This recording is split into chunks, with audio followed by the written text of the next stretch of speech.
report from the House Judiciary Committee takes us behind the Manhattan DA's efforts to take down Donald Trump, with the Judiciary Committee reporting that Manhattan DA Alvin Bragg allowed political motivations and hostility toward Trump to dictate his plans to charge the former president with allegations of falsifying business records. The report states that former federal prosecutor Mark Pomerantz, who was at one time volunteered to serve as special assistant district attorney to develop a case against Trump, he was one of the main forces in pressuring Bragg to charge Trump. Pomerantz, who donated to Hillary Clinton's 2016 campaign, resigned shortly after Bragg took office. But according to the report, quote, when Bragg did not move quickly enough to file charges against President Trump, Pomerantz opted to go public, writing a book and orchestrating a pressure campaign to force Bragg into action, and it worked. If you jail me, I'll become stronger than you can possibly imagine.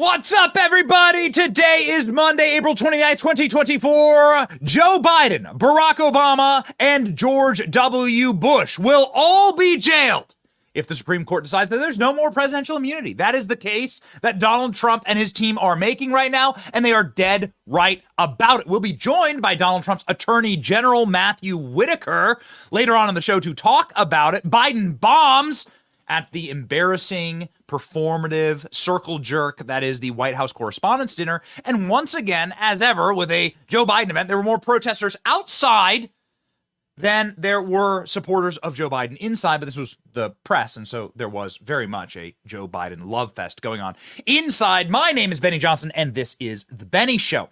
We keep our power up on this show. The way we do so is obviously you in the brigade supporting us, and two, ladies and gentlemen, we drink our blackout coffee. Our blackout coffee keeps us strong, keeps us going, is that sweet dark juice that gets squeezed out of that coffee bean and gets put right into our veins. We are not like Hunter Biden. We do not need the extra stimulants from South America. We just need our American coffee bean. Blackout coffee is made right here in America. They're 100% committed to conservative values and American values, and they accept no compromise on taste and quality. Family owned, just like this company, and I drink them every single day. Go to blackoutcoffee.com/Benny. Use the coupon code Benny for 20% off your first order. Blackoutcoffee.com/Benny. Stay awake, not woke. All right, baby. We got something very interesting from the archives today. It's a reason why you tune in. There are so few things that I think that like we have from a like baseline level on a bunch of other programs. And we have a lot of friends in this industry. We got a lot of people that we tune into. We love Joe Rogan. We love what Tucker Carlson is doing. Obviously, we're big fans and friends of Tim Pool, and so on and so on. With a lot of love, we want to project just love from the show. But there is one thing that I think we have over virtually anyone else, and that is our ability to be alive and pattern recognition. We are alive, we are awake, we are aware, and we notice patterns, and we were able to archive things in a way that I think really sets us apart. And it's a huge credit to the production team on this program, but also a huge credit to obviously you, who I think like are able to also sort of see what's happening here. Time is a flat circle, all right? And there is a play that is going on right now that you've seen before. You've seen it again and again and again, where they take the Republican who either holds office right now or wishes to hold office, and say that that Republican is particularly extreme, uniquely extreme, that the Republican Party is a great party, but it's just this one man that we must defeat that has really captured the party, holding it hostage, as it were. Now, that may sound exactly like what has been the drumbeat since the day Donald Trump left office, or when Donald Trump was in office, before Donald Trump gained office. But this has been a playbook that has been used on Nixon. We were able to go back into the archives. This has been used on Nixon. This has been used on Reagan. This was used on Papa Bush. And this was used on George W. Bush, arguably a Democrat by every measure. Like George W. Bush would simply be a moderate Democrat today were he elected, given the policies and given the warmongering, given his love of blowing out budgets, and given his love of the deep state. Joe Biden, George W. Bush would effectively just be a Democrat operationally today.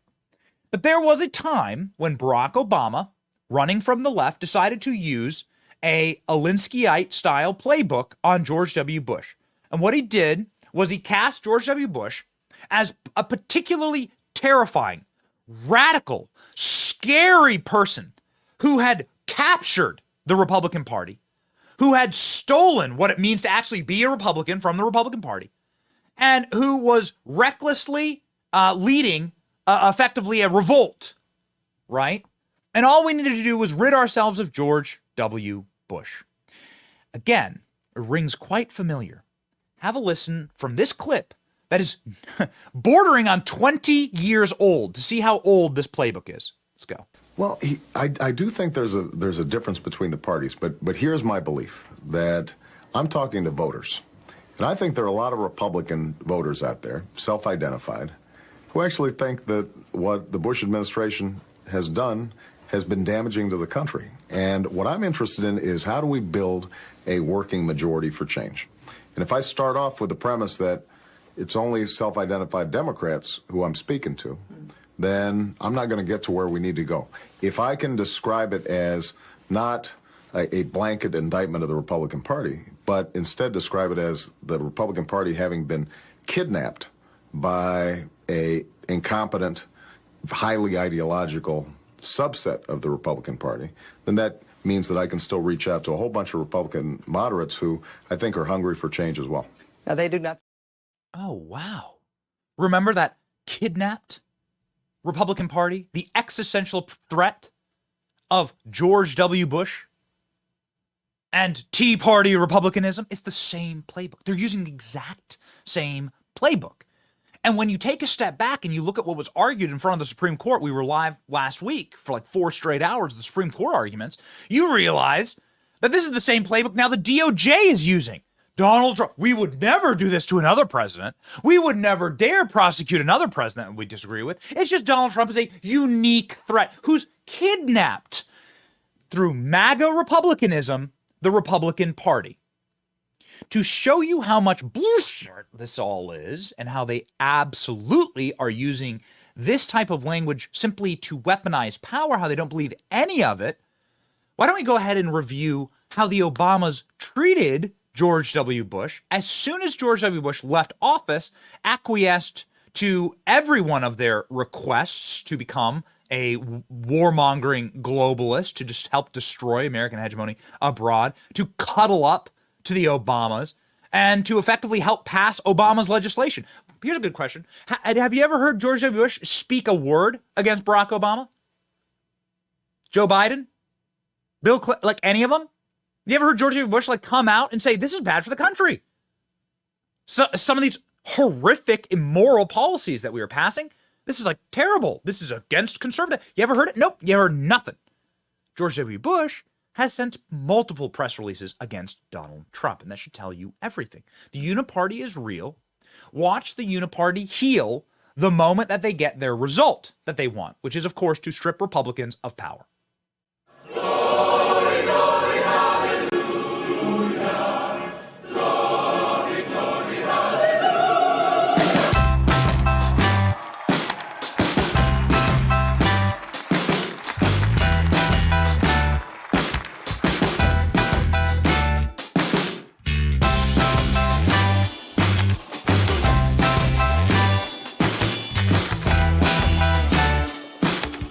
She kind of likes my sense of humor, I guess. I mean, anybody likes my sense of humor, I immediately like. And I needle her a little bit, and we just took to each other. I sat next to her at Nancy Reagan's memorial. Can't remember where else I've sat next to her, but I probably have a few wisecracks, and she seemed to like it okay. And when I saw her, it was a genuine expression of affection.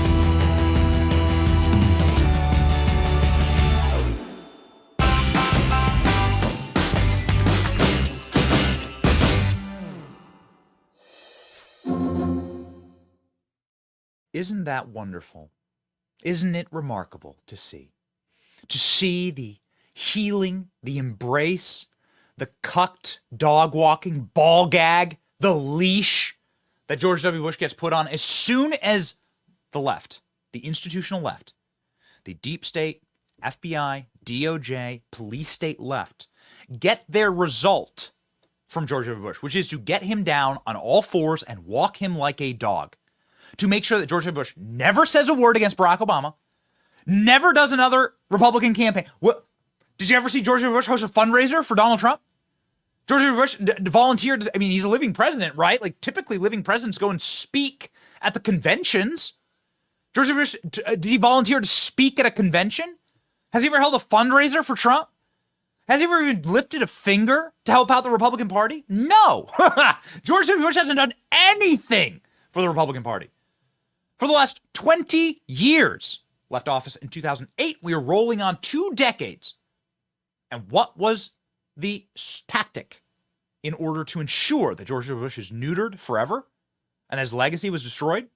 Barack Obama trotting out the old, tired, but trusted playbook of he's just a radical extremist. The Republican Party is good.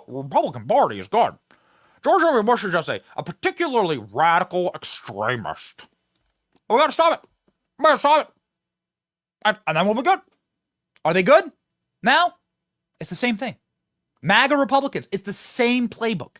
Donald Trump's just a particularly scary person. We're just going to prosecute and put in jail one president. Don't worry. It's just one guy. Yeah, we did it to Nixon, and we did it to Reagan, and we did it to Daddy Bush, and we did it to George W. Bush, and we're doing it to Donald Trump, but we would never do it to another Republican. Never. Isn't that remarkable? Isn't it remarkable, ladies and gentlemen, how this all works? And it's always the same game, and so it's good to call that game out. No, they will not stop with Donald Trump.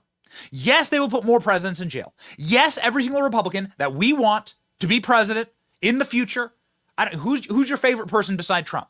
Whoever's next, right? Vivek, a lot of people like Vivek. I live in the state of Florida. Ron DeSantis is the great governor down here, okay?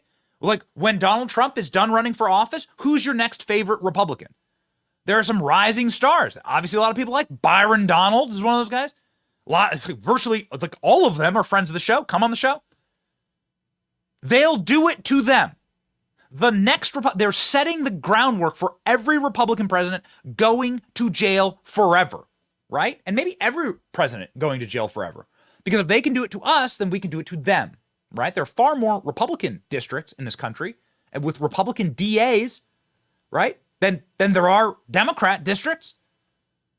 So, like, presumably, when Joe Biden goes and does work here in Florida, which he did, right? So Barack Obama, Joe Biden, they leave office in 2016, and Joe Biden immediately started meddling with some health insurance Medicare company in Florida.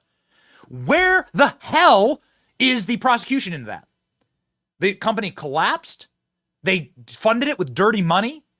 Like, where's the drive to investigate, get a grand jury impaneled, and then charge Joe Biden with the crimes that happened here in the state of Florida? And every single Democrat is lined up like that. Bill Clinton, the Clinton Foundation is based in Little Rock, Arkansas. The district attorney in Little Rock, Arkansas, the Alvin Bragg of Little Rock, Arkansas, is a MAGA supporter. Very close with Sarah Sanders. There's no limiting principles anymore, ladies and gentlemen. And so you're gonna open up a can of worms. That's exactly what Eric Trump was saying this weekend. So Eric Trump was on Maria Bartiromo's show, which I think is must-watch TV. Fox News got rid of, I think, in one of the most cowardly acts ever in broadcast TV history, and there's a long list of those. Got rid of, it's like some of their best hosts, right? It's Dan Bongino, Tucker Carlson, Steve Hilton. These guys were incredible voices. But Maria, who is just wonderful, remains, and her show is a must-watch. And the Trumps love going on the show. And Eric Trump was on this weekend saying, there is no more limiting principle here. If there is no presidential immunity, then every president goes directly to prison. Democrats will make sure that the Republicans go to jail, and Republicans will make sure the Democrats go to jail. Here we go. What did you take away from what you heard from the Supreme Court this week, and when do you expect a decision? Well, God help us if they get it wrong. That's what I take away. I know the system very, very well. And the only people who are going to benefit are big law firms in Washington, D.C., because they are going to go after every single president. They'll start with Obama. Fast and Furious, right? Where he gives 2,000 weapons to cartel members. And then they'll go to Obama where he weaponized the IRS against conservatives. They'll probably go after Joe Biden for having cocaine in the White House. They'll go after Biden then for raiding his opponent's home. They'll probably go after him after that for literally 2 weeks before the 2022 primaries, literally depleting the petroleum national, the reserves so he could lower gas prices by 4 cents and hopefully help him actually in the polls. I mean, where do you want to stop? Are they going to go after George Bush for lying about, weapons of mass destruction? Where does this stop, Maria? The only people that are going to win are going to be the lawyers in Washington, D.C. The floodgates are going to open, and I guarantee you Joe Biden will not have 1 foot outside of the White House doors before they start going after him legally, ruthlessly. Presidents need immunity in this country. If they don't, their entire tenure as president is literally going to be filled in depositions and subpoenas like they've tried to do to my father for the last 8 years. We can't have this legal lawfare in this country. We need a president to actually be able to function and run the United States of America. I'm a big fan of Eric Trump. Eric Trump is pretty close with our team. We dropped a new Trump Cribs episode this weekend where we went to Trump Doral. It is really remarkable to be given sort of a backstage golden key access to the empire that Donald Trump's built. It is a incredible business that Donald Trump has built. We're honored to have the relationships with the Trump family. Eric, of course, manages these businesses and allows us to go do these like mini documentaries on these cool properties. And he's just a sharp guy. I mean, he's just like a good, honest person. I mean, what they're doing by going after the Trump family is going after the very heart and soul of American entrepreneurship, ingenuity, building this business, cutting skyscrapers across New York and Chicago, or having 800 acres in downtown Miami, which is what we just toured this past weekend at Trump Doral. It is a remarkable company. But Eric Trump makes a remarkable point there, which is, why not charge Joe Biden for the coke in the White House? Like, cocaine's illegal, right? There's no place where coke is legal. Cocaine's illegal. So, like, what are the limiting principles for going after Joe Biden for that? Barack Obama killed an American teenager. Anwar al-Awlaki was his name. Barack Obama straight up killed an American teenager with a drone strike, without a trial, murdered him, and Obama ordered that strike personally. So what's the limiting principle for murder?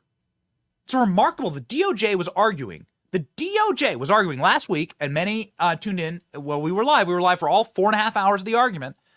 Put up a lot of funny memes, but there was no laughing matter what they were talking about. The DOJ lawyer says, yes, the American president can murder a U.S. citizen, a 16-year-old U.S. citizen abroad, but no, a president can't lead a peaceful protest. So Donald Trump did on January 6th, illegal, what Barack Obama did in murdering a teenager American without a trial. That was okay. We looked into that. That's fine. That's horrifying, actually. So protest against us is legal, and but it's legal for us to murder you and your children. I mean, what kind of world are they trying to create here? Of course, Eric Trump bringing up that George W. Bush could be charged for any number of crimes. George W. Bush, of course, starting wars in Iraq and Afghanistan. How much does that cost the American treasury, the American future? You probably know somebody who served in Iraq and Afghanistan. I certainly do. Those men and women who came back carry the scars forever. If they did come back, I believe that there is at least a 5,000 person toll for the number of Americans slaughtered in those fields of combat. And again, like we continue to ask, like for what objective, right? For what objective? It's something that the older you get and the more like I think about my kids being draft aged, the more I am so anti-war and so anti the bloodlust that is the only monetizable monopoly that DC owns, which is starting new wars. And George W. Bush was, of course, somebody who carried forth that charge full speed, right? Start as many wars as possible, get as many people around Washington, D.C. as rich as possible, and that's why the richest counties in America are right around Washington, D.C. Also, there is a great argument to be made for Joe Biden murdering Americans, because Joe Biden just decided, pretty much like on a late night applesauce stumble down the stairs, that he's just going to end the war in Afghanistan. The withdrawal of troops from Afghanistan got 13 Americans killed. Do you remember this time period? We all knew it was going to happen. We all knew that there was something horrible about to happen. The disaster that was slow motion, the train wreck that was slow motion unfolding in Afghanistan. And lo and behold, boom, then it happens. Suicide bomb attack and 13 dead Americans. Could Joe Biden be charged for that? Here's Eric Trump. So are you expecting that in June, a decision from the Supreme Court? What are you expecting? Well, I certainly hope that presidents have absolute immunity. And if they don't, they're not going to be able to function as presidents of the United States. You know, you're going to have a president that literally every single day, you know, Biden, hey, when they withdrew from Afghanistan, 13 service members were killed. Is that manslaughter because he was incompetent? I mean, where do you draw the line, Maria? You better have presidential immunity, because that's an awfully tough job. Tough decisions are made every single day. Mistakes are made, and presidents can't be prosecuted.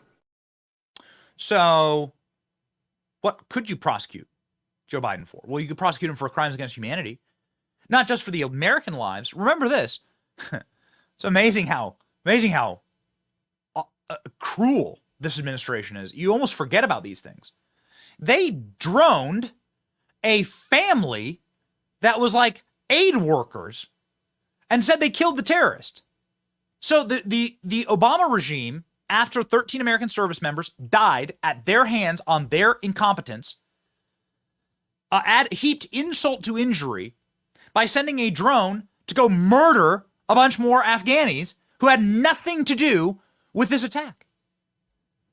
And then they lied to us and said that we got the terrorists, we got them. Nope. Multiple independent reviews showed they just blew up an apartment with families and children living in it. And they straight up lied to us. So charge them at The Hague. Drag Joe Biden in.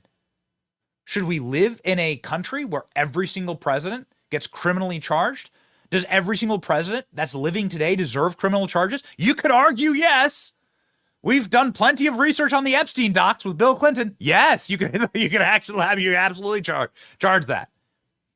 There's only one person who actually decided to begin exposing this universe. Obviously, there's one man who decided to lock up Jeffrey Epstein. Jeffrey Epstein's been operating since the 90s. Jeffrey Epstein brought untold numbers of unidentified women into the Bill Clinton White House, something we never talk about. Talk about him flying on the Lolita Express. Jeffrey Epstein was literally shuttling women into the White House under Bill Clinton. We don't know what happened, but we have the White House records where it's Epstein and mystery woman, like getting pumped into the White House during the Clinton eras. So who knows? But there was only one president that decided to lock the guy up. In fact, Jeffrey Epstein was locked up during the Bush administration and was released, right? Got a slap on the wrist for sex trafficking with minors. That was his charges. He should have been locked up forever. But he got out. How? Why? Oh, definitely not a intelligence asset honeypot. The point is that the reason they want to put Trump in jail is because Trump was the first guy that jailed Epstein. The reason they want to put Trump in prison is because Trump began, ever so slightly, to start peeling the onion layer back, to start like ripping back this awesome, unchecked power that the superstate has, the uni-party superstate that cucks George W. Bush into being a little gimp dog for Michelle Obama to dog walk. And this, ladies and gentlemen, is why Donald Trump is in court instead of campaigning. Eric Trump says Donald Trump is campaigning from court, and we'll cover recent polls in just a moment. He's winning. Watch. I think this week there's a day off that the former president is expected to go campaign, but he has been unable to do the kind of campaigning that President Biden is doing. But this week he will be going to what? Michigan and Wisconsin? On the one day off? That's right. He's going all over the place, and his stamina, Maria, I've never seen anything like it in my life. I mean, I've just never seen it. He'll be in trial all day long, relentlessly being attacked by a corrupt judge, whose literally family is apparently profiting off of this whole thing, only to step out and go do events at bodegas and wake up and speak to union workers and go to Michigan and go to Pennsylvania and go to Ohio and go to all the other swing states. The guy is really a remarkable human being, and I love him to death, and I'm proud of him, and I think the whole world knows his backbone and his toughness, and it's exactly who we need behind the Resolute desk in Washington, D.C. It's the exact person we need in the Oval Office. Well, Donald Trump posted a photo this weekend with a boxing phenom named Ryan Garcia, and it does, in fact, look like Donald Trump is aging in reverse. I continue my contention that the reason they raided Mar-a-Lago was to find the Fountain of Youth. I'm telling you. Maybe we'll get the photo loaded up, but like that's got to be the reason for the Mar-a-Lago raid. I mean, it is true. It does seem like Donald Trump is absorbing this energy and then is like taking it, energy absorption, and then maxing it. He's maxing in the polls right now. But let's go to the legal case just really quickly here. Alan Dershowitz, who is without question one of the foremost leading prosecutors and wisest prosecutors in American history, you cannot argue that, is saying there is no case here against Trump. This is backfiring. This is not going to work out the way you think. Alan Dershowitz. I got to get your take on what's going on in this Manhattan DA's courtroom where Donald Trump has been spending all his days. What is the crime?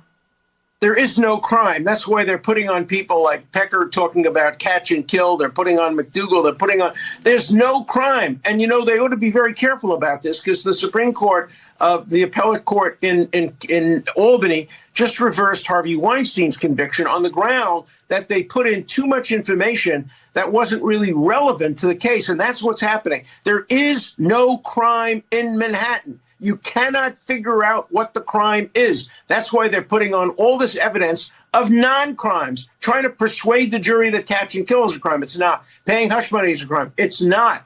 Putting a corporate statement is a misdemeanor barred by the statute of limitations. You can't suddenly resurrect that and turn that into a crime by invoking a federal statute, which the federal government refused to invoke, and the Federal Election Commission refused to invoke. There is no crime. And if it's Donald Trump, they can go after you tomorrow and your relatives tomorrow for something that isn't a crime. That's why every American, whether you're a Democrat, should be opposed to what's going on in that Manhattan courtroom. It's a scandal, and it's a destruction of America's rule of law.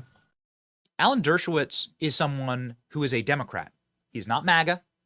Alan Dershowitz, as far as I know, has never voted for Donald Trump and won't vote for Donald Trump.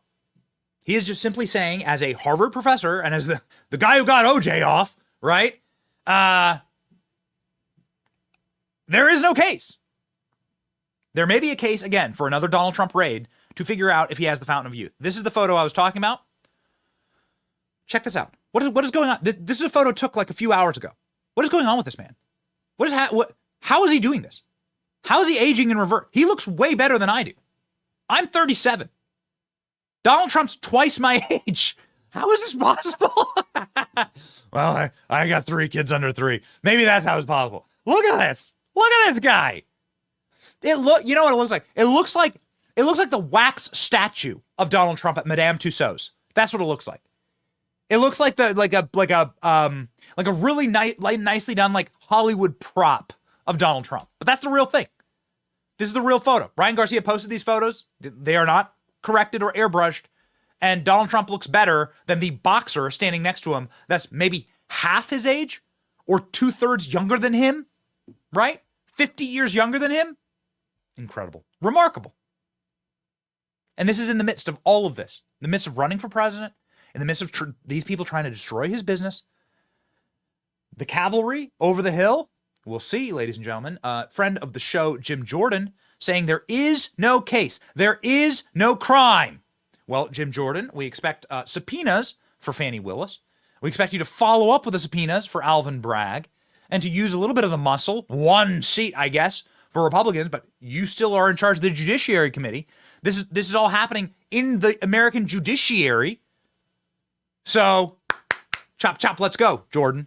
Go. There's no crime here. And when there's no crime there's no case. That's why the Department of Justice didn't bring a case. That's why the Federal Elections Committee didn't bring a case. That's why Alvin Bragg's predecessor didn't bring the case. And frankly, even Alvin Bragg, when he gets in office, although he campaigned on saying, I went after Trump and I'm going to go after him, even he wouldn't bring the case because there's nothing there. Their star witnesses, Michael Cohen, a convicted perjurer who came in front of Congress and lied 6 times in front of a congressional committee. So there's nothing there until 2 things happen, Maria. 1, President Trump announces he's running for president. And then 2, Mark Pomerantz, who had volunteered, who wasn't even paid. He was so committed to going after President Trump, he didn't even take a salary. He's working for Alvin Bragg. He resigns, goes public, and writes a book. That's what prompted Alvin Bragg to bring this case when there is no case and when there is no crime. And our report lays all that out. In fact, Pomerantz, he wasn't even, we subpoenaed him and he fought it. We went to court and the court says, no, you got to come testify. So he comes and testifies and takes the 5th umpteen times.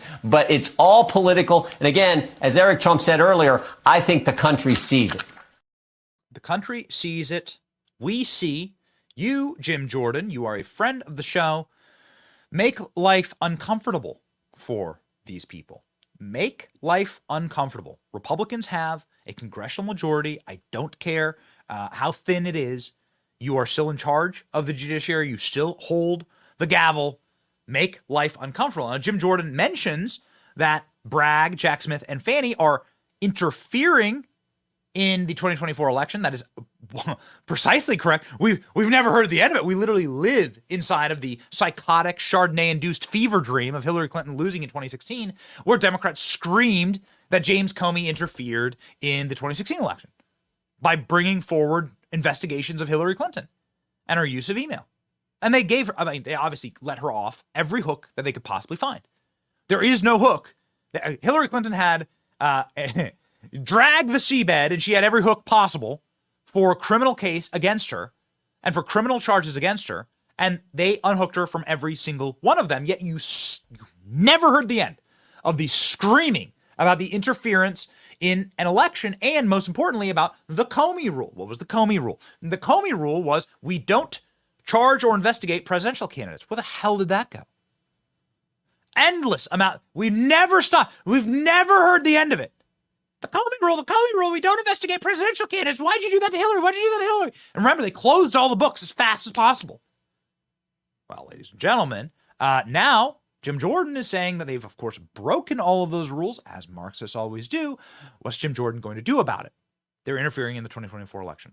Go. When you looked at what happened at the Supreme Court, and it looked like the arguments went very well for our side, when you look at what happened there, everyone's saying, oh, well, this is going to probably get sent back to a lower court, and they're going to sort through the facts, and that's going to take time, and there won't be a trial before the election. All the mainstream media is talking about, oh, we're not going to have a trial before the election. Well, why the heck does that matter? I thought you should be focused on getting to the truth and getting to the facts. No. It just points out it's all political. It's all political for these folks. And here's the other thing, Maria. Bragg is the crime he's kind of trying to get to is, President Trump was involved trying to a conspiracy to obstruct the 2016 election. And then Jack Smith is saying President Trump was involved in a conspiracy to interfere with the 2020 election. Seems to me the truth really is Alvin Bragg and Jack Smith are in a conspiracy to impact the 2024 race. And frankly, Fani Willis is part of that effort as well. That's what the American people see. So the American people see it, and, well, they are rewarding Donald Trump in the polls. Donald Trump has never looked better in the polls. Never. We'll get to that in just a second. But one final thing, because we had Julie Kelly on last week. We'll get her on again this week. Julie Kelly has done such incredible research on this specific subject. She's an unbelievable reporter, but she is being proven correct in this. New bombshell evidence emerges. Was Trump set up in the classified document saga? A new slew of documents have been unsealed. This was late last night. And so we'll bring Julie Kelly on to the program to talk about it. We'll have Matt Whitaker, Trump's acting attorney general, on the program in just a moment to talk about this case against Trump. But, ladies and gentlemen, Judge Eileen Cannon here in the classified documents case. Remember, Joe Biden has too much dementia for his classified documents. That was the argument. Joe Biden He puts his diaper on backwards in the morning. He wanders around the White House at 2 a.m. in his diaper. He eats his applesauce and dribbles it down his mouth. And therefore, we can't charge him. That was what the Her report effectively said. Because Joe Biden is a elderly dementia patient who can't remember when his kid died, who can't remember when he was vice president, who doesn't remember anything, that we won't charge him because no jury would convict because the guy doesn't have a functional brainstem. That was the Her report. That was wall to wall. We did weeks on that. But we're going to charge Donald Trump, who was president, with documents? Doesn't make any sense. Something had to have happened, and now we know what was happening. Joe Biden's filthy administration was manipulating, negotiating, and corresponding with the National Archives in order to set Donald Trump up. In a slew of new documents that have been released, brand new stuff, not the stuff we covered last week, which also show this, you can see some really terrifying things. The first thing is the testimony from an FBI agent who testifies that General Service Association had been in possession of Trump's boxes in Virginia before ordering Trump's team to come get them. So there's an entire pallet full of boxes that have been held by the GSA somewhere outside of D.C. Is dumped at Mar-a-Lago. Apparently, these are the boxes that ended up containing the papers with classified markings. I'll double-check the indictment, but I don't recall this event in the timeline, added the angry librarians who ordered the FBI to raid Mar-a-Lago. But who was actually raiding Mar-a-Lago, and what were they actually for? What are the raids actually about? A lot of smart people that we know are pointing to these classified CIA binders, the CIA binders that prove that they spied on Donald Trump, that they hacked into the phones and they hacked into the communications of the Trump team, and they ordered that, and that Barack Obama himself personally sat in on that meeting along with Joe Biden and ordered the CIA to spy on his political enemy. And that was the day that the Republic ended. Because if you can spy, if you this is the Gestapo stuff, right? This is the KGB stuff. If you can spy on your political enemies, then of course you don't have a democracy. We have something in this country. It ain't a democracy, right? So we're gonna figure that out, ladies and gentlemen. What were they spying on? They're spying on Donald Trump's cell phone. I don't know if Patriot Mobile is spy proof, but I can tell you this: it is certainly a company that does not fund the left and believes in free speech. Now, there's bills to ban TikTok, and there's bills to try and curtail foreign influence. At the same time, they're reauthorizing FISA, right, for warrantless spying on American citizens. This is a big ball of wax to untangle, but here's what I know. You have to have a cell phone. You have to have a cell phone provider. You should probably be using a VPN, to be quite honest. But that cell phone provider should not be funding the left. That is why I use Patriot Mobile, and that is why our show is run by Patriot Mobile. Patriot Mobile is a 100% based U.S. company that believes in free speech and can back you up when you need to stay connected, as we do all the time as we're traveling. PatriotMobile.com/Benny. Call 972-PATRIOT. Get free activation today when you use the offer code Benny. Join me and make the switch today. PatriotMobile.com/Benny.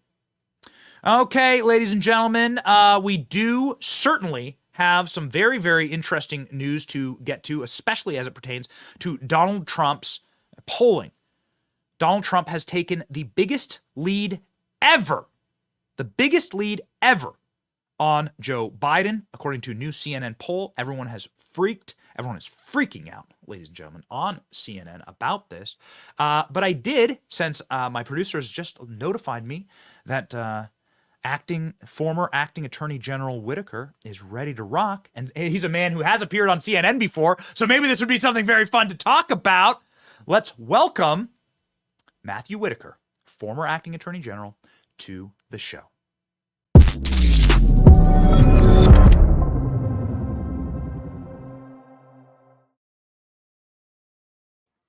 Thank you so much for joining. I didn't mean to throw the CNN barb in there for you, sir. I just thought, why not? You have plenty of friends over there.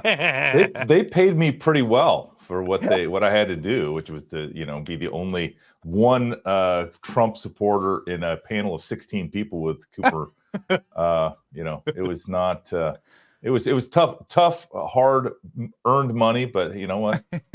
Happy to do it.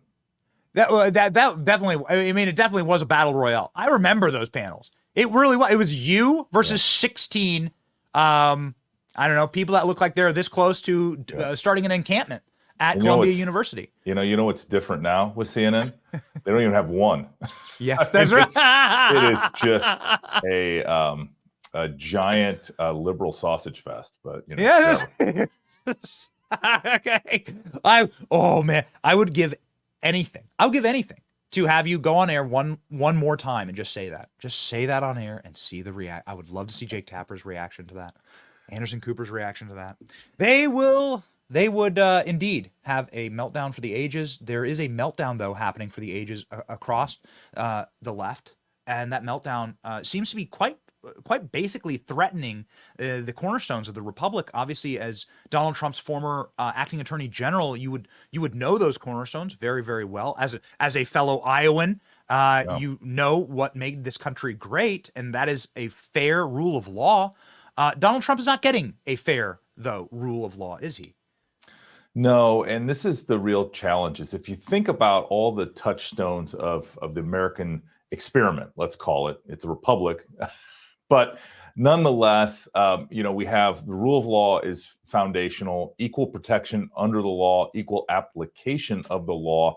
All of those, the left has completely thrown out the window in the desire to get Donald Trump, and they will do whatever it takes, ignore. And this is why sort of it's all related, but this is why the immunity case is in front of the Supreme Court right now, because the Department of Justice ignored kind of our histories and traditions, and they decided that, we're going to charge him with questionable crimes, but we're going to try it because we desperately want to get him. So how do you prevent something like this from happening to every single president? That seemed to be sort of the crux. We were live for all 4.5 hours of the Supreme Court arguments. I found it unbelievably fascinating. Yet, for someone in your position, it's got to be really troubling, because what I heard was the government argue that it's totally permissible for a president to drone strike a 16-year-old American without trial and kill him, but it's not permissible for a president to lead a peaceful protest. And that seems like a horrifying precedent to be set, an admission by our government. Benny, can I put a footnote on that? Please. And they also said, just trust prosecutors. They wear the white hat and can make these decisions best for you. We've learned that lesson now, that prosecutors aren't like they used to be, wearing the white hat. They're partisan, and people like Jack Smith, for example, are willing to do whatever it takes to try to exercise their power. I mean, look at how he was reversed 9-0 on the former governor of Virginia's case. I mean, it's a very aggressive application of the law to people that they deem as their political enemies. Can't do it. They are doing it, and that's why why we're in the Supreme Court with the immunity question, because everyone understood what it was until Jack Smith came along. So if let's say, for sake of argument, that you served as Attorney General again, how would you prevent this from happening? Because quite frankly, the reality is that even though I know that Hillary Clinton deserves to go to prison, I sort of I'm on the general side that maybe that's not like the best thing, that every single time there's a churn of power, we put everybody else in prison. Everyone that stood across from us, we put them in jail. That's probably not best for the Republic, as much as it pains me to say so, because I was a big fan of the lock her up chance. But how would you prevent this vicious, horrific cycle that we're starting to descend into? Benny, first of all, I think this is the best question anybody's asked me. I do a lot of media, as you know, and nobody's ever got to the crux of the question is like, what does the future hold? Because I see it as going down two paths. There's either this kind of each party, to your point, goes after the other party when they're done serving and they've won an election, or we respect that the rule of law does matter, that you can only charge people with crimes that the facts support. And we also have to acknowledge that we have over-criminalized many things in the United States. Let's take one of these President Trump cases. He's being charged with crimes, that came out of the Ku Klux Klan Act, coupled with a statute that was passed after and in the wake of Enron in order to prevent people from shredding documents. That's how far afield these prosecutors have become. And I just think, and I've said before, I think the prosecutors need to go down the well-worn path of the law. That is, the statutes that have been applied to certain types of behavior. There's case law on it. We all agree that those are crimes. We just can't go down this road of novel legal theories, hoping that an appeals court or Supreme Court will agree with our interpretation of it. It just and we cannot have we have to have people, statesmen and stateswomen. I think this is so important, that stand up and stand for something and stand up to their own parties if necessary and explain. And I think Merrick Garland has done a terrible job of explaining why. And the reason why he can't explain why he is going after Donald Trump is because he knows he is out way beyond where the natural extension of these laws should be. Yeah. And with every waking day, we find more and more overt or covert coordination between the Biden White House and the DOJ. Yeah. Now, this documents case, it seems like the fingerprints are all over it. I mean, you could rewind the clock back to the New York Times literally publishing an article saying Biden wants Merrick Garland to charge Trump because he's a threat to democracy. Right. Someone's going to have to show me that in the criminal code, but our founders, I think, would be quite curious about that charge, considering that they staged a revolution. But let's go to the documents case itself. Mm-hmm. There is now, because of Judge Eileen Cannon revealing all of these documents to the screaming, raging of Jack Smith, there is a preponderance of evidence of the DOJ having their fingerprints all over this prosecution. Something that keeps coming up is this CIA binder about the operation to spy on Donald Trump, how it's gone missing. Many people have come on our show saying that this might be what they wanted. Have you seen anything like, in your role, obviously, you'd have classification, you'd have a classified clearance. Have you seen anything like that? What's your make of this case? Well, anything that I know that was classified, I can't talk about. But what we do know is, to your point, is really this documents case came out of the White House calling the National Archives and saying, it's been 3 or 4 months since Trump left, and don't you think that they kept documents that they shouldn't have? I mean, and I'm paraphrasing, but that's some of the information we now have, that the White House was the one that has been driving this. And remember, the number 3 person at the Department of Justice gave the opening statement at the Manhattan document case just 2 weeks ago. And so that should tell you everything you know. This is all centrally coordinated. This is all being run out of the White House. And, the thing that the left does very well is they all know how to dance to the music. They all understand kind of what their charge is. And so when for example, to your point, when President Biden expressed frustration with Merrick Garland not doing cases against Trump, guess what happened? Merrick Garland did 2 cases against Donald Trump. It's extraordinary. And these are the things that the American people should care about. I hope that they take this calculation as to sort of who started this food fight in the first place, and as the left in their weaponization of the Department of Justice, and really our institutions that require good people, not partisan hacks, at their helm in order to make these difficult decisions that continue the republic another 250 years and don't end it in a giant car wreck because they don't like one person. There was one thing that I absolutely had to get to with you, Matt, and it's really, really important for us on this program because speaking of car wrecks, we have been live for every second of the Fani Willis disqualification trials. We have seen her wear her dress backwards, her American flag pin upside down. We've seen her throw temper tantrums, literally throw papers at the prosecutor, get dismissed by the judge, get Nathan's hot dog taken off the case. And Big Fani is left, again, to freeze out in the open, but she's pressing forward. And I got to get your take on Big Fani's big spanking down in Georgia. Yeah. Well, 2 things is I think she should have easily been disqualified. So I disagree with the judge's decision on that front. But I also, if you read his opinion, it suggests a real avenue for reversal if it is appealed, because, he essentially lays out all the factual basis for why she should be recused and why the entire office should be recused. He just didn't do it himself. And I think that unfortunately has to do with political pressure. Right before he issued that opinion, he got an opponent, a Democrat, in his potential reelection. They have retention and judicial elections in Georgia, and so I think that at the end of the day he bleaked. He made a political calculation that maybe he could hang on to his, cushy state court job, which I kind of say tongue in cheek because those state court judges have it very hard and, do not have the resources of federal judges. But all that being said is I think he really, I think he tried to do a Salamic resolution to cut the baby in half.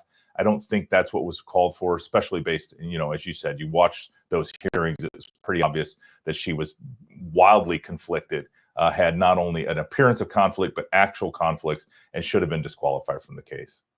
Final question I have for you is, given the fact that you have served as the acting attorney general for Donald Trump, and based on all available polling evidence, I know that we are 6 months out from an election, but wow, Donald Trump is doing great right now and better than he has against Joe Biden in the last 4 years of polling. So let's say that you were attorney general again. Would you prosecute Joe Biden for the amount of cocaine in his White House? Well, I saw what my friend Eric Trump said over the weekend, and I think you would have to, again, I go back to what I said, you have to follow the law and the evidence. And, I don't have access to any of that evidence. Obviously I wouldn't want to prejudge a case. We would go, I think two things a prosecutor has to do. The prosecutor has to take the law and apply the evidence and according to the Department of Justice guidelines, and I agree with them, is you have to take a case that you are likely to win. I also say that you have to prioritize the needs of the community, which therefore would be the needs of the United States. And as our cities are burning down and violent crime is ravaging and people are getting murdered and all of the things that we're seeing, I think a lot of the priorities of a Department of Justice should be focused on helping our friends and our citizens that are, under a complete, violent crime surge. I think you'd also have to address the fentanyl. I think you'd have to address fentanyl importation, which means you'd have to address the southern border and going after cartels and actually dismantling cartels that are killing over 100,000 of our fellow citizens. I think there's a lot of priorities. And, I think that's how I would do the job. Again, President Trump is going to pick whoever he wants in those roles. I supported him in the Iowa caucuses. I was a very vocal supporter of him. I know him personally. And I think, we just got to win in November, and a lot of these things will ultimately just take care of themselves. Since you brought it up, could Joe Biden be charged for human trafficking? Well, again, you'd have to go to the facts and the evidence. I think there is, we have a lot of statutes, as I mentioned. I think it's 20,000 federal crimes. And you'd have to run any valuation of a case through the rubric of, whether or not the evidence and the facts line up. It's just, it's that simple. And, right now, I don't have access to the investigation information that would be necessary to make a charging call. And the other thing is I think one of the things I would criticize the FBI for is a lot of their mistakes is when they brought these cases up to the headquarters and had leadership weigh in on them. I think the same problem permeates the Department of Justice when you have leadership and not U.S. attorneys and AUSAs doing cases. I think that's, when you don't run cases, unlike Merrick Garland, you don't run cases out of the fifth floor at the Department of Justice and the AG's office. Yes. Just since you brought it up, an addendum, a follow-up to what you just said, you're very close with Donald Trump. You speak with him regularly. You've been a big endorser and worker with Donald Trump on all these legal cases, and obviously served as his acting attorney general. His state right now, his mental state. We put up pictures before you came on saying the guy's aging in reverse. We can't believe the amount of energy he's got. We cover all the times he does campaign rallies in the streets of New York. Can you fill us in on sort of a behind the scenes with Trump? How is he doing? Well, and you forgot sometimes golf partner, but otherwise, President Trump, obviously, he eats a lot of this like an energy bar. I mean, I've been up close and spent a lot of time with him. He is tireless in his and you're right. His maybe his diet and exercise routine are not what doctors would recommend, but all that is he is energetic, and he doesn't let this get him down. I think most human beings would be in the corner sucking their thumbs. Donald Trump is quite opposite. He sees this fight for what it is, and he's willing to take it up, and he'll just keep fighting until he wins. Because at the end of the day, I do believe when he says that he's doing this for all of us Americans and not just himself, I believe that's the case, because he is just standing in the way. The left is desperate to get us into a socialist style, kind of a European Democrat socialist style of, kind of where the big government provides lots of benefits to the politically advantaged and the politically connected, and the rest of Americans suffer. They want to strangle off innovation. They want to strangle off entrepreneurship. They want big businesses to be in charge because they're easier to regulate. And I just disagree with all of what the left stands for. And Donald Trump is the one to fight back against all of it. Well, you speak to an Iowan, proud Iowan, and you yourself are an Iowan, and Donald Trump wins Iowa by 10 points over the last 2 elections, and I think he'll do just fine in 2024 in our home state. Godspeed, Matt. Thank you so much for being on the program. It's good to finally join you, Benny. Wishing you all the success, my friend. All right, man. Rock and roll.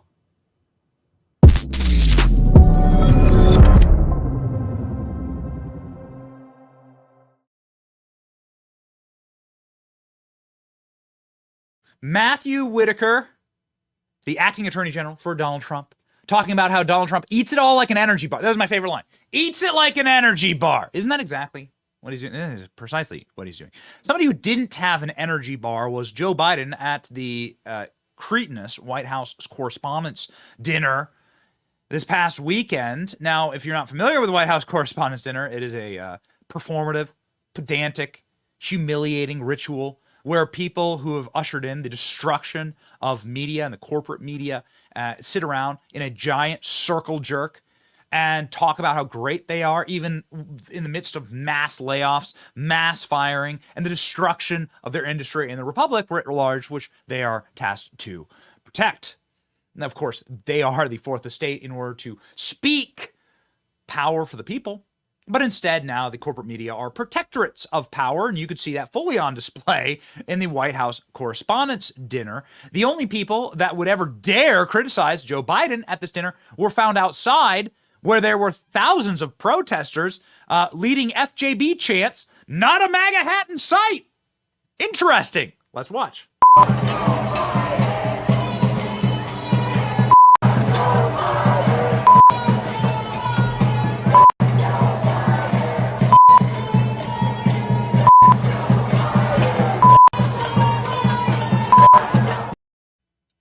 Oh my. We actually went to a Joe Biden speech last week. We have more interesting content coming up on all of that. But I got to tell you, we couldn't find any Biden supporters. We found thousands of people protesting Joe Biden, some on the right, some on the left. But we found no Joe Biden supporters. That is for certain. Now, saying F Joe Biden was something that happened outside. Saying F Joe Biden is also something that happened inside of the White House Correspondents' Dinner. But it happened 10 years ago.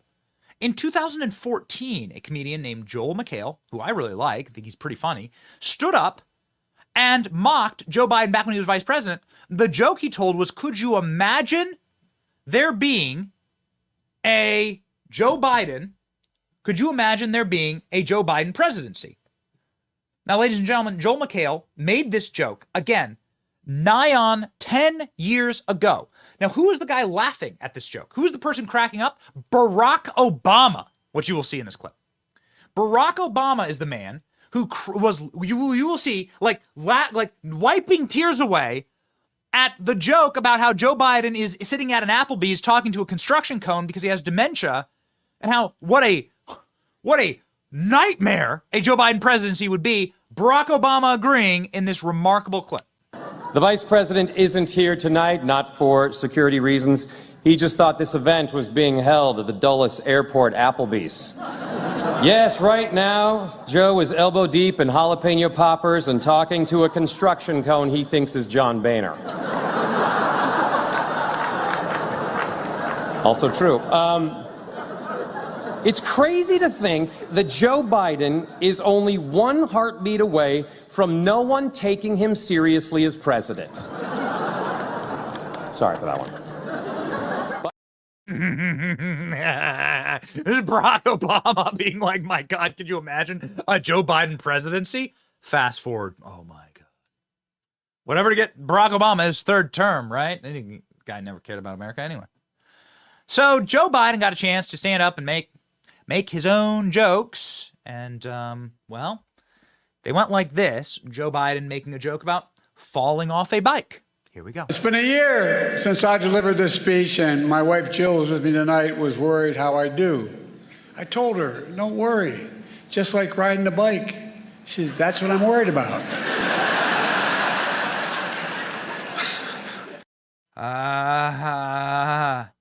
Here's Joe Biden talking about Bibles and how much he loves the Bible because he's definitely the one who's living out his Christian faith by calling Easter Trans Day of Visibility and then saying that abortion is blessing abortion as a sacrament. Yeah, okay, here's. I had a great stretch since the State of the Union, but Donald has had a few tough days lately. You might call it stormy weather. What the hell? Okay. The joke goes on, actually. The joke goes on. I haven't watched. The joke goes on. The full clip has him talking about how Trump's trying to read the Bible that he's selling. Got it? And he said that this book's not for me, says Joe Biden. Stormy weather. Pretty embarrassing. Actually, the only time that it was funny at all during the White House Correspondents' Dinner was a guy that they got to do a Trump impersonation, which I thought was personally hilarious and was the only time that anybody was like, yeah, actually, this would be fun. If Donald Trump stood up and said exactly this, it would be hilarious. This had me in stitches. Here we go. There's a Trump impersonator. I'll get you his name here in just a second. But he did a great job. Have a listen. Well, I will tell you, it is really a tremendous opportunity to be at the most failed dinner anybody's ever seen. Great to see you losers. A lot of people say that. Hello, everybody. Why is it so quiet? What's happening? It's quieter than Sleepy Joe. Hello, Joe. How are you? Great to see you. We're going to debate, right? That's what they're saying. There's a lot of stars here. There's a lot of great people. There's Scarlett Johannesburg. Scarlett is here from Black Widow. I love the blacks. I really love the blacks. It's true. You have a lot of people that could potentially be a vice president. You have Lara Trump, who's a lot better than Ronna McDonald. Who doesn't love Ronna McDonald, right? I'm loving it. You like a Happy Meal, right? You like that? But I will tell you, this dinner, you're so tight. It's so uptight, right? This dinner is sadder than Taylor Swift's new album, The Tortured President's Department, right? Look at him, the white tuxedo. He doesn't like me too much, right? But I will tell you, the Chinese apps are being banned. It's horrible. We have to post our David Peckers on Snapchat now. That's what they're saying. Let's face it, folks. I'm on fire right now like the guy outside the courthouse, right? Not soon enough. Not soon enough. But I will tell you, I am killing this dinner harder than Kristi Noem kills the puppies. Moving on, please. Yeah, producer Danny says they're terrified of laughing and offending their masters. That's exactly correct. Were their masters awake? Presumably they were all there to impress Joe Biden. What was Joe Biden doing when he wasn't giving a speech? Well, this is actually what Joe Biden was doing. Here is a close-up. There's no audio on this clip, but this is a close-up of Joe Biden versus salad. So this is the man who's supposed to debate with Xi Jinping, Vladimir Putin. Joe Biden can barely crack the dinner roll. Here he is struggling to crack the dinner roll. And then you'll see Joe Biden uses the dinner roll to scoop up his salad. Look. He can barely get the, there he goes. Okay, there you go. Barely get the salad. Joe Biden versus salad. He can't chew. He's speaking with his mouth full, and he doesn't have the strength to actually pull apart the roll. So there you go. The funniest thing actually was just the live shot of Joe Biden during the dinner. Joe Biden was very, very sleepy. I am often very sleepy. And it's obviously why I need my caffeine in the morning. I'm sleepy because we got 3 kids under the age of 3, as you know, and they are up all night long, and that is why I use Beam. Dream, sleep. As a father of young children, got to tell you, don't get a lot of sleep. We are working a lot on this program, and we are sleeping very, very little. So when I do have time to sleep, I want to make sure that I fall asleep and stay asleep, and that is why I use Beam. It's a delicious, easy part of my nighttime routine. I mix it up with milk or hot water and get ready for bed, and it puts me out like Joe Biden during the State of the Union. Remember the State of the Union when Joe Biden was fine, like when the drugs wore off? Got it? Yeah. Today, listeners of my show can get 35% off by going to shopbeam.com or by scanning the QR code on your screen. Code BENNY will get you 35% off. Promo code Benny. Save 35% today. Okay, ladies and gentlemen, Donald Trump taking biggest lead ever. We've been teasing this story for the entire show. Donald Trump in a massive lead now for the presidency. The biggest lead he has ever had. President Donald Trump opened up his biggest lead ever, captured in the CNN poll for the American electorate. This is, of course, a fake poll that over-indexes leftists. The reason why is because the way polling is done is they call people, these are live calls, and they say, "Hi, it's CNN. We want to give you, we want to ask you a question." If CNN called you, if a pollster from CNN called your phone, would you answer honestly? This is why we say it's fake polls. This is why we say they're fake polls, because Republicans wouldn't answer honestly, because the corporate press they do not trust. And so they over-index leftists and under-index Republicans, and that's why this poll is actually worse for Joe Biden than it actually shows. But here's what it shows. Trump at 49% is 6 points ahead of Biden's 43% when the two are polled head-to-head. Get a load of this. There are third-party candidates all across the country that are getting in to the race.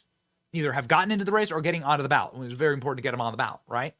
Robert F. Kennedy, obviously, is a big one, but also Jill Stein, Cornel West. And they are all running from the far left of Joe Biden and are taking away the Hamas whole vote and the psychotic environmentalist vote, right? That believes that Joe Biden should like ban all oil. That everyone, you know, that the only people that really love the country are Bill Gates, Leonardo DiCaprio, and Barack Obama. The only people that really take the climate change seriously are all the guys with the beach houses right on the water. They're the only ones who take climate change seriously. John Kerry, beach house on the water. Leonardo DiCaprio, multiple beach houses on the water. Barack Obama, multiple beach houses on the water, including one where he's like destroying half of a Hawaiian island to build himself a little palatial mansion. Those are the only people that take global warming and rising sea levels seriously. Okay? So remember that, kids. Yeah. Anyway, when you have third party, the polling gets far worse for Joe Biden. In a multiple candidate scenario, Trump is at 42%. Biden is down to 33%. Trump is up 10 points on Joe Biden. Goodness gracious. It's an astounding 9-point lead for Trump nationally. Astonishing number that, if it were true, would signal the former president on track for an electoral college romp. Now, here's what the electoral college would look like. We have the map up, ladies and gentlemen, of what the electoral college would effectively look like. Here it is, 312. So given the CNN polling, this is CNN polling. This isn't like, you know, I don't know, Daily Wire, Fox News, Breitbart poll. This is a CNN poll. This is what the election looks like in a CNN poll. Wisconsin, Michigan, Pennsylvania, Arizona, obviously Florida, all going Trump, and Trump winning by nearly 100 electoral votes. So from our screen, please, to God's ears, ladies and gentlemen. So here is the most recent CNN poll reaction on air. You heard Matthew Whitaker call CNN a leftist sausage fest. Here are some very, very spicy sausages coming off the grill at CNN when they read these polls live on air. Our new poll, which was conducted by SSRS, finds Trump is leading Biden, who has ample work to do with his base and with independent voters who are breaking to his GOP rival. In a head-to-head race, 49% of voters say they'd pick Trump for president, compared to 43% for Biden. That's a 9-point Trump advantage with independent voters. And add in third-party candidates, and Trump's lead jumps even more. He has 42% to Biden's 33%, and Robert F. Kennedy Jr. gets 16% of the vote. Our poll also underscores the challenges of incumbency, and that voters, 4 years later, have a better view of Trump's presidency compared to Biden's. 55% say Trump's time in office was a success, with only 39% saying the same about Biden's presidency.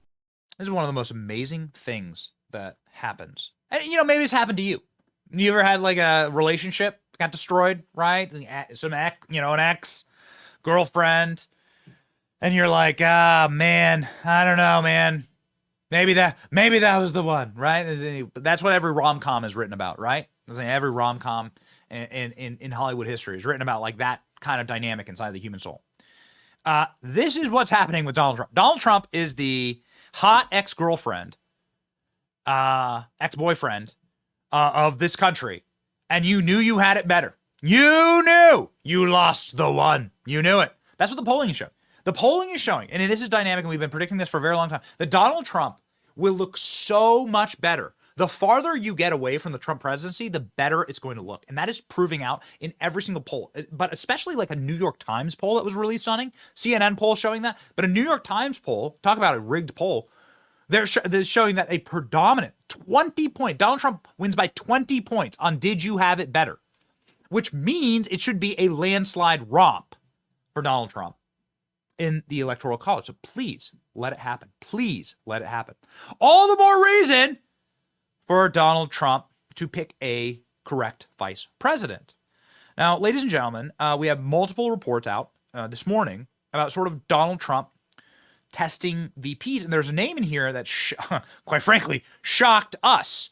There's a guy named Doug Burgum, ladies and gentlemen, who's the governor of North Dakota, ran against Donald Trump in the 2024 election, got funny giant caterpillar eyes, but he's a former executive and tech CEO, governor of North Dakota. And it says that Doug Burgum is quickly moving up Trump's list of possible vice presidential picks. Trump tends to sort of like these, what's the right way to say this? Trump knows that he's got all the spice and pizzazz, and he picks these like Mike Pence style guys to like be the very like muddled center stabilizing forces.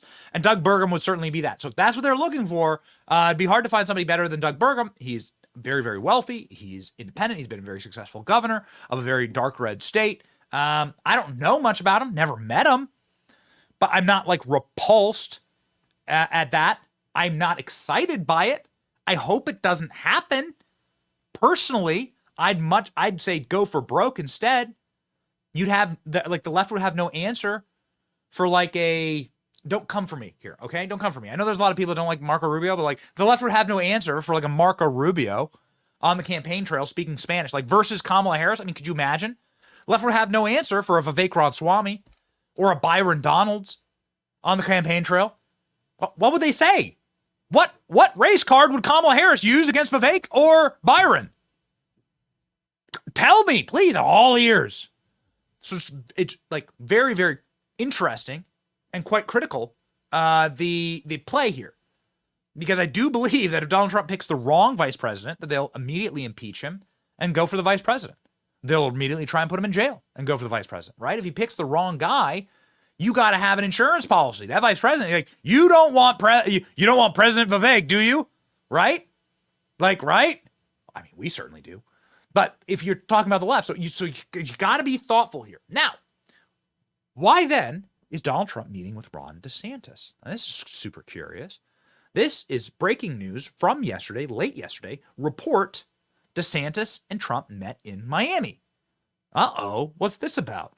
Former President Donald Trump and Republican Governor Ron DeSantis reportedly met in Miami on Sunday when they settled their political differences and discussed fundraising. Former President and Florida Governor crossed swords over the past primaries when the two were competing for the coveted GOP presidential nomination, leading some strain between the two campaigns and supporters. That's understated. Obviously, the massive civil war was really not against Nikki Haley and Donald Trump. It was against DeSantis and Donald Trump. And DeSantis obviously landed some blows. Donald Trump trumped and trounced everybody in all these primaries. DeSantis dropped out before New Hampshire, right? Before New Hampshire. DeSantis drops out before New Hampshire, endorses Donald Trump, says this is the right thing to do. He's our party's nominee. And then there's been like this very slow mend, right? That's been going on. And now it looks like it's mended completely. The hours-long meeting brokered by political allies hoping to chill what was a hot rivalry resulted in DeSantis agreeing to help Trump. DeSantis' network of donors and influence among notable conservatives wary of Trump could prove a major boon for the presumptive nominee's campaign. Trump has consistently fallen behind Joe Biden in fundraising. The men have reportedly not spoken since DeSantis dropped out of the GOP presidential race in January. DeSantis failed to capitalize on high expectations and a lot of money. Man, DeSantis raised $100 million, I think. I don't think he spent $100 million. I'm not sure. But he raised a lot of money. DeSantis can raise money. Could DeSantis be the vice presidential candidate? I'm just asking questions. Okay? I'm just asking questions. My take on all this was let them fight, obviously, right? My take on all this from the get was the battle will be won, okay? And then it's time to unite and win. And so this is the take. And most importantly, Donald Trump's the one who said that DeSantis was on his short list. Donald Trump, in an interview with Laura Ingraham on Fox, said that he's considering Ron DeSantis for his VP nominee. Let me know in the comment section what do you think about that, okay? Not going to weigh in here. You know me. I'm like muscling for Vivek. Come on, Vivek. I'm starting to like kind of maybe see like the Marco Rubio maybe value on the trail. I don't know. I can't imagine DeSantis being picked as VP because the two of them were really at each other's throats. However, Donald Trump didn't pick Ted Cruz to be his attorney general, which I think was possibly the biggest mistake of the first term. And people on the people who know have told me that. DeSantis raised $154 million for his race. $154 million. So DeSantis raised a lot of money for his race in 2024. So maybe the biggest mistake was Donald Trump sort of bringing the primary into his personnel decisions and choosing Jeff Sessions, who is just one of the GIMP crew, Republican like GIMP boy crews. Like you've never seen a weaker attorney general than Jeff Sessions. Oh, Russiagate, Jeff Sessions. You remember, Jeff, you once had a Russian vodka martini. Oh, I got to recuse myself. Recuse. Yeah. So Ted Cruz would have never done that. Donald Trump, I think Donald Trump running a perfect campaign. He's running a perfect campaign, not making the same mistakes, bringing in guys like DeSantis. I think uniting and winning is the best strategy, quite frankly. Here's Fox, who's of course very close with DeSantis, talking about what DeSantis would bring to Team Trump, vice versa. Second part, as you see, with Ron DeSantis, who is the most popular Republican governor in the country right now, him and Greg Abbott, as they start to come together, this is why the Democrats are focusing so much on prosecuting the former president. Because if you can paint him as the criminal on the ballot, look at all the numbers. Joe Biden is losing on every single issue when it comes to the economy, the border, inflation, every single thing. But the one thing that they think that can change this for them is making Donald Trump a convicted felon. That's why they're using the court system to usurp democracy. What I find unbelievable is they keep saying that Joe Biden has nothing to do with this.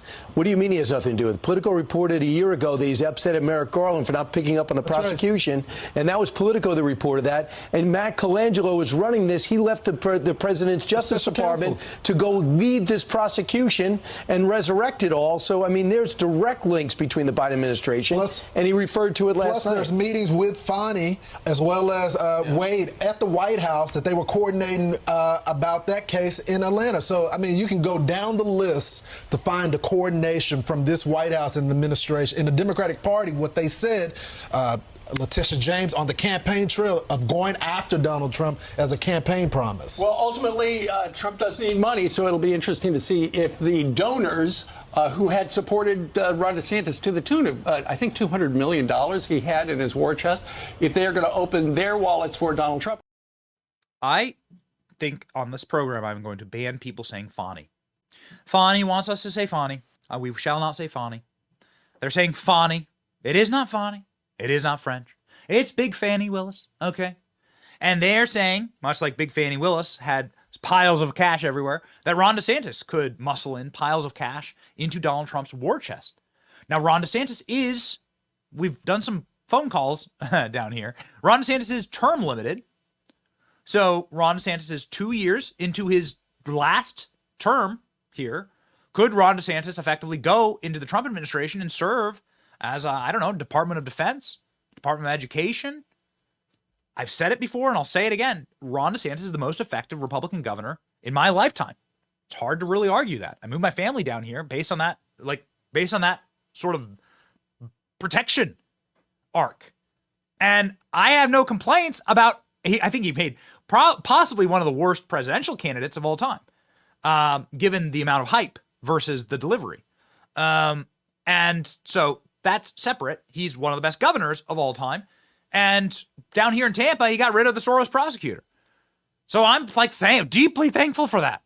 My kids can play at the local parks without like druggies, junkies, or all manner of criminals, and refuse and the kind of garbage that like we saw in San Francisco, robbed in San Francisco last week. My kids can play at the parks. We have a good, clean, safe city because Ron DeSantis is like, nope, actually, all power comes from the governor in the state, and you're out of here to the Soros prosecutor. What if they did it to every Soros prosecutor? Well, then just there'd be no Trump, no Donald Trump prosecutions would be going on right now. If Alvin Bragg, Soros prosecutor, Fannie Willis, Soros prosecutor. Like what's happening in Arizona, the fraudulence and embarrassment that's happening in Arizona. These are all Soros prosecutors. What if that happened everywhere? What if you had there'd be no such thing as a Soros prosecutor across the country. So it'd be very, very interesting to see. I look forward to obviously people uniting and winning. That is all we care about. Unite and win on this program. Okay, ladies and gentlemen, Monday, Gun Day. Here we go.